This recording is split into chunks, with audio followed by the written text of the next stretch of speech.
Rafi's Rambles, Rafi's Rambles, Rafi's Rambles. Hola, you amazing artists, and welcome to the studio. So unfortunately, life has thrown another curveball at us. As some of you guys know, Klee wasn't feeling well, and now a lot of the symptoms have returned, and she's starting new treatments, and that has thrown a bit of a wrench into the studio. I find myself staring at art projects like a deer in headlights. I'm lost! There's been a lot of hospital visits and days being thrown out of whack because we have to go to the hospital and drive to this place and drive to that place. The truth is that my brain is distracted by what's going on. At the same time, I'm trying to juggle like a million projects that I have going on, including a mural that is literally kicking my ass. One of the problems that I think that I'm running into is that creativity itself, that juice of creativity that comes out of us, problems, things like worrying about finances, worrying about the love of your life, worrying about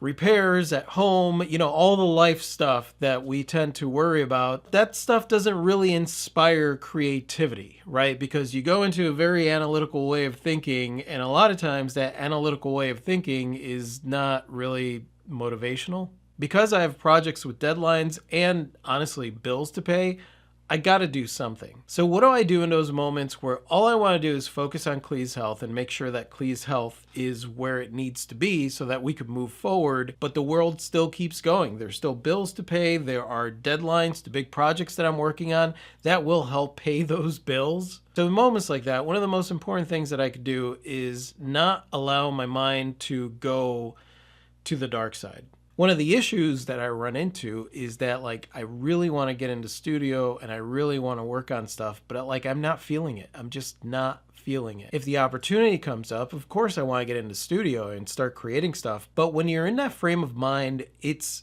really hard to kind of like shift gears into that place, because when you are in survival mode, creativity just kind of like seeps out of it, like it's gone. It's gone. So a lot of times I get into the studio and I'm like, fa-chunk it. So I've talked about fa-chunking in the past, but I will explain what fa-chunking is. Fa-chunking! So the first thing you do when you're fa-chunking is you set a timer and you decide what that time is. That time could be 10 minutes, it could be 15 minutes, it could be 50 minutes. You decide. The whole reason that we have a hard time working on projects a lot of times is because we have a hard time getting started. The reality is that for a lot of projects, the moment that you get it started and you're working on it, then you know, that's the thing that you're doing. That's where you shift your mindset into that creative zone. However, getting into that shift of mindset could sometimes feel impossible. Once I start the timer, I just get started. I don't sit there and think about what I'm going to do.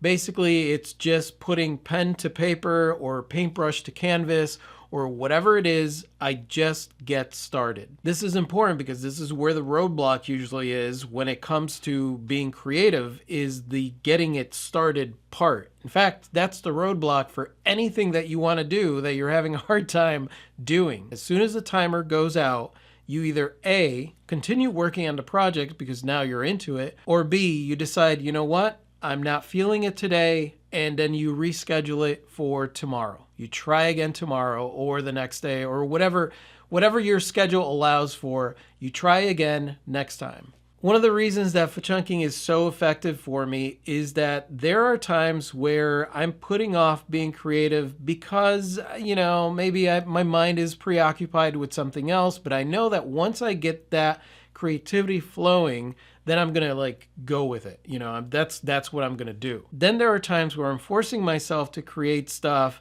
and I'm really just not feeling it. And the truth is that anytime that I'm in that state, you know, where like I'm really preoccupied with something else and I'm not feeling my creativity, whatever I create is just an absolute complete shit. There's really no point to forcing myself to do something that maybe I'm just not feeling in that moment. That's why I'm all about fa-chunking. If you are feeling a lack of time, fa-chunking is quite possibly the healthiest way that I have found for me to be productive without getting overwhelmed or pushing myself too far. One of the other reasons that a lot of times I just don't want to work on a project, right? So for example, this mural, I've got a mural commission that is due at the end of April. I've been struggling with this mural commission because it's been in the ugly phase for longer than I'm comfortable with. One of the other reasons is because I got the commission when Klee got sick, so I spent a lot of time not being able to work on it.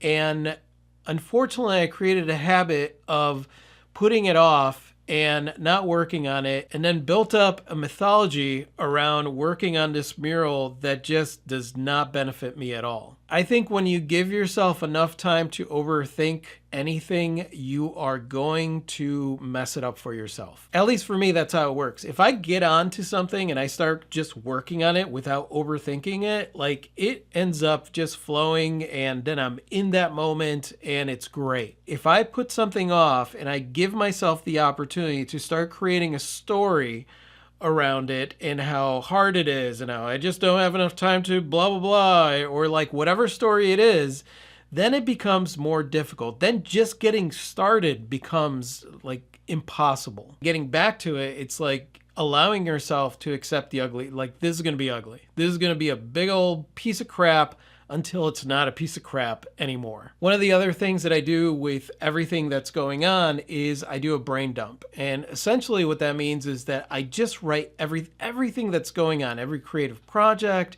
everything that is on my to-do list, all the random house repairs that like love to come into my brain when I'm trying to be creative in the studio. All of that stuff. I write all that stuff. This is what I want to do. This is what I want to do. This is what needs to be done, or, anything that is just floating around in your brain. The whole point of doing a brain dump is getting it out of the ether, getting out of orbit around your head, and writing it down on paper where you could organize it and do something with it. One of the other things that I do, and you guys might know this if you follow our blog on our website, is that I write things down to get them off my chest. A lot of times you're going through stuff and you are an island. You are just dealing with stuff and everything feels overwhelming and you feel like you're the only one that's going through all that stuff. And this is something that we all go through. In a lot of cases, we go through it and we're like, my life is way worse than yours. It's like this big comparison game of how much you're struggling versus the other person. The truth is, with as bad as things have gotten and how complicated things have gotten for us, everybody's going through some shit. Everyone. I get things off my chest by writing a blog, by laying it down on paper, putting it somewhere where I could see it, allowing myself to process the information, and then just sharing it out there. Guys, I'm not talking about sharing your personal life or anything like that, but in my mind, there are times where it is better to not feel isolated and connect with somebody. Whether it's writing a blog, filming a video, or more importantly, talking to a friend or talking to somebody who cares, and just not allowing yourself to feel alone. The truth is, at the end of the day, when it comes to this life stuff, when it comes to art stuff, when it comes to financial stuff, we're all just winging it. Like, that's the reality of it. We're just winging it. We're trying to get through life one day at a time and trying to have as much fun as we possibly can. Finally, I would say that one of the things, and this is something that I've honestly been struggling with lately, is thinking less and doing more. With everything that's been going on, my brain wants to go into figure out mode. It's trying to figure out how to fix Klee's health. It's trying to figure out how do we solve our financial situation. It's trying to figure out how do we solve the home repairs. There are home repairs that are just mounting. So the other thing that I do is not allow myself to sit there and ruminate and think about the things that are going to cause me to go into a state where I'm not going to be very creative. At the end of the day, you're either living in the moment or you're living in your brain trying to figure out solutions to problems that maybe you don't have the solution yet. I think that that's what it comes down to. No matter what it is, even if it's like, you know what, I'm going to take a nap, being very deliberate about your actions, being deliberate about what you're doing, not letting the stuff that's overwhelming you consume you, but being purposeful about what it is that you do. That's where going for a walk, sitting and listening to music, dancing, taking a nap, doing anything that is going to help you not drown in whatever it is that your brain is throwing at you. I think that that's a big part of getting back in the studio and working on things, is realizing, like, if you're taking all that garbage with you into the studio, then you're making things a lot harder on yourself than like just getting your brain used to saying, you know what, I don't need to think about this right now. I don't need to sit there and ruminate about this. Worrying about stuff has never, ever gotten me anywhere. And that's it, you guys. Thank you so much for all the well wishes that you guys have sent. All of you guys are subscribed to our blog. So many great messages from you when it comes to Klee and just, you know, well wishes. So thank you so much. And by the way, you guys, I am giving away one of my artist enhanced prints on my website. If you follow the link, then you could enter for a chance to win one of my 12 by 18 artist enhanced prints that I'm really excited to be launching this year. So yeah. That's on my website. And thank you guys so much for watching. You guys are absolutely amazing. I totally adore you. And hey, if you like this and you want to watch more like this, just go ahead and click over here to subscribe. And that's it. I will talk to you later. Adios. Total awesomeness.